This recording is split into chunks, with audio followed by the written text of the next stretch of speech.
Llegar hasta este lugar les costó la vida a varias personas. Una de ellas llegó aquí siguiendo sus principios y las demás lo siguieron a él. Muchos viajeros y exploradores dicen que este autobús no es solo mágico, sino que también está maldito. Y hoy, en el episodio 33 de Lugares Misteriosos, conoceremos la historia del autobús mágico en Alaska y la vida de Chris McCandless. Este es un bus abandonado, que si se busca en Google Maps aparecerá como The Magic Bus y fue fabricado alrededor de 1940 por la International Harvester.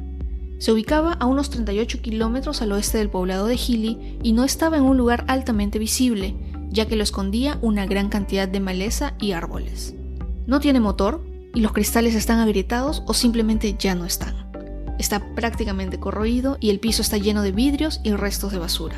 Lo más probable es que en este punto nos preguntemos qué hace un bus en la mitad de la naturaleza, en la mitad de la nada.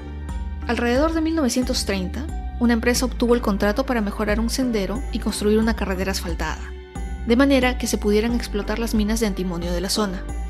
Para alojar a los mineros, la empresa compró 3 autobuses de la línea 142 del transporte público de Fairbanks que iban a salir de circulación. Esos autobuses se reformaron. Se les instalaron literas y una estufa cilíndrica de leña. Las obras se detuvieron en 1963 y la empresa retiró 2 de los buses, dejando uno como refugio temporal de exploradores que tuvieran problemas. Llegar hasta el autobús mágico es extremadamente difícil. A unos 15 kilómetros del final del tramo mejor conservado en la senda de la Estampida, se encuentra el río Teclanica, que es un torrente rápido y helado de aguas opacas que arrastra sedimentos de un glaciar. Además, en el camino, el río aumenta su flujo, formando grandes borbotones de espuma blanca para seguir corriente arriba, y por estas razones, muchos exploradores llegan hasta la orilla y deciden no seguir adelante. Pero esto no detuvo a Chris McCandless. Chris McCandless no era un joven de 24 años común y corriente. Había crecido en un barrio de clase media alta en las afueras de Annandale, en Virginia. Tenía 6 hermanos por parte de padre y una hermana menor, Karine, hija de su padre Walt y su madre Billy. En 1990 se graduó en la Universidad de Emory en Atlanta y rehusó ser parte de una fraternidad ya que creía que los títulos y honores carecían de importancia. Sus estudios fueron pagados con la donación de $40,000 de uno de los amigos de su padre, y con los $24,000 que tenía al graduarse debía comenzar la escuela de leyes. Sin embargo, esto no era lo que quería Chris. Él se rehusaba a aceptar o a dar regalos, debido a los fuertes principios que regían su vida. Es más, se negó a aceptar que sus padres pagaran la escuela de leyes si los $24,000 no le alcanzaban, y también se negó a que le compraran un auto nuevo. Lo que no sabían los padres de Chris es que pocas semanas después de recibir su diploma, había donado los $24,000 a Oxfam America, una organización humanitaria dedicada a combatir el hambre en el mundo. Abandonar su auto y quemar el dinero que tenía en ese momento fue el inicio de un peregrinaje que lo llevó por varias ciudades de Estados Unidos, incluidas Atlanta, Houston, Grand Junction, Carthage, Oric, Astoria, Cut Bank y Seattle, antes de cruzar Canadá como polizonte en varios trenes y llegar a Alaska, su destino final. Su familia había dejado de saber de Chris por mucho tiempo, y en 1990 decidieron visitarlo en Atlanta, solo para darse cuenta que varios meses atrás había abandonado su departamento. En octubre, unos guardas del servicio de vigilancia del área recreativa del lago Mead encontraron un auto escondido debajo de una lona. Adentro se encontró una guitarra, un balón de fútbol, $4.93, la llave en la guantera, entre otros objetos personales. Lo que no se encontró fueron las matrículas del auto o algún indicio del propietario, por lo que no se pudo asociar a la desaparición de Chris. Después de muchos contratiempos y de convivencia con personas que lo fueron acogiendo en sus casas, granjas y campamentos, Chris, que se había inventado una nueva identidad, llamándose ahora Alex Supertramp, llegó a la senda de la Estampida en Alaska. Lo que él quería era dejar atrás la vida que todos esperaban que viviera, que fuera una persona exitosa, concentrado en el trabajo, el dinero y las posesiones. Pero Chris no era así. Él había planificado alejarse de esa realidad y recluirse en la naturaleza de Alaska, siguiendo el ejemplo del autor Jack London y viviendo solo con lo que pudiera obtener de la naturaleza. Después de aproximadamente 113 días en los que ingresó con pocas o casi nulas provisiones a territorios salvajes, sin más equipamiento que un rifle de calibre 22 y un saco de 5 kilos de arroz, Chris McCandless murió dentro del autobús que lo había acogido. Durante esos días, Chris solo pudo cazar pocos animales, cuya carne no almacenó bien y no pudo comer. Pero lo que finalmente acabó con su vida fueron las semillas y vegetales que recolectaba en los alrededores. Chris no tenía más conocimiento de la zona que el que le daban un mapa que obtuvo en una gasolinera y un libro sobre semillas y vegetales. Por ello, no supo diferenciar entre las semillas venenosas y los hongos que habían crecido en algunas de las verduras que comió. El cuerpo de Chris fue encontrado a principios de septiembre de 1992 por varias personas que de forma casual llegaron al bus. Los primeros exploradores se dieron cuenta del olor nauseabundo y no se atrevieron a entrar.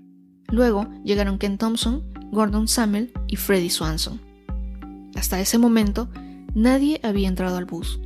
La puerta estaba medio cerrada y habían pegado una nota escrita a mano. SOS, necesito que me ayuden. Estoy herido, moribundo y demasiado débil para salir de aquí a pie. No es una broma. Por Dios, le pido que se quede para salvarme. He salido a recoger bayas y volveré esta noche. Gracias, Chris McCandles. ¿Agosto? Samuel se acercó al bus y lo que vio fue sobrecogedor.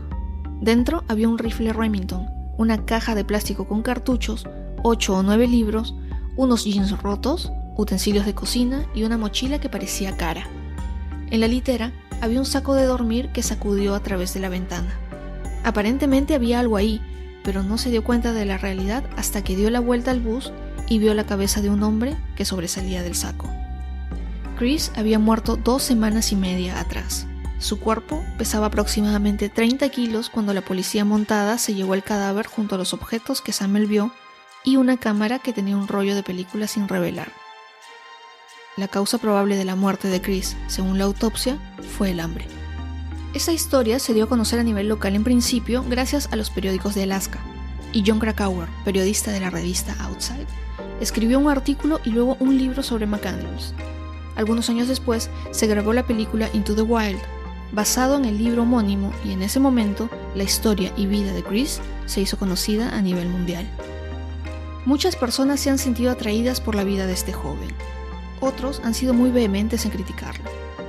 Pero son los peregrinos de McCandles quienes mantienen viva la memoria de Chris viajando a Alaska y arriesgando su vida en camino al autobús donde este vivió 113 días y finalmente murió. Solo el año pasado, en julio del 2019, Veronica Nikanava, de 24 años, y su esposo trataron de cruzar el río Teclanica en camino al bus. Veronica no pudo sortear la fuerza de la corriente y murió ahogada. Claire Ackerman y Etienne Gross también intentaron cruzar el río, pero solo Etienne lo logró. Claire murió en el intento. En junio de este año, el bus abandonó su lugar original. La Guardia Nacional de Alaska, con la ayuda de un helicóptero de carga, trasladó el bus hacia una locación aún no revelada. La razón del traslado del bus fue la cantidad de personas que, intentando llegar a él, se han tenido que auxiliar. Entre el 2009 y el 2017 se han rescatado a más de 15 personas que trataban de llegar al santuario que se creó ahí después de la muerte de McCandles. Pero si se quiere conectar de alguna manera con el legado de Chris McCandles, la réplica del bus que se usó en la grabación de la película se encuentra en el pueblo de Healy. Algunas personas tildaron a Chris McCandles de loco y suicida. Otros llegaron a admirarlo tanto como para intentar recorrer sus pasos en el sendero de la estampida.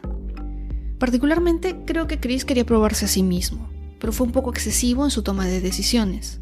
Salió a enfrentarse a vivir de la naturaleza sin estar preparado. Creyó que sería fácil sobrevivir en un territorio agreste con lo poco que llevaba con él, pero la situación lo superó. Tratar de describir su motivación tomaría 2 o más episodios de este podcast, por lo que si quieren conocer más sobre él y lo que vivió durante los últimos meses de su vida, pueden leer el libro de Jon Krakauer o ver la película, que en español se tituló Hacia Rutas Salvajes. Además, su hermana Karine publicó un libro sobre su hermano titulado The Wild Truth, y todo lo que Chris escribió en los diarios que tuvo antes de morir y las fotos que se hallaron en su cámara están en el libro Back to the Wild. Tal vez después de conocer todas las versiones, podamos llegar a comprender los motivos de Chris. No creo que muchos seamos capaces de abandonar todo por nuestros principios. ¿O sí? Y eso fue todo por el episodio de hoy. Si llegaste hasta aquí, te agradezco por escuchar el podcast y te invito a escuchar los demás episodios y a descargarlos desde Spotify, Google Podcast, Apple Podcast y otras plataformas. Si quieres ver fotos y otro material sobre este episodio, sigue la página @lugaresmisteriosos el podcast en Instagram, Facebook y YouTube. Yo soy Jacqueline Isa y conmigo será hasta el próximo episodio.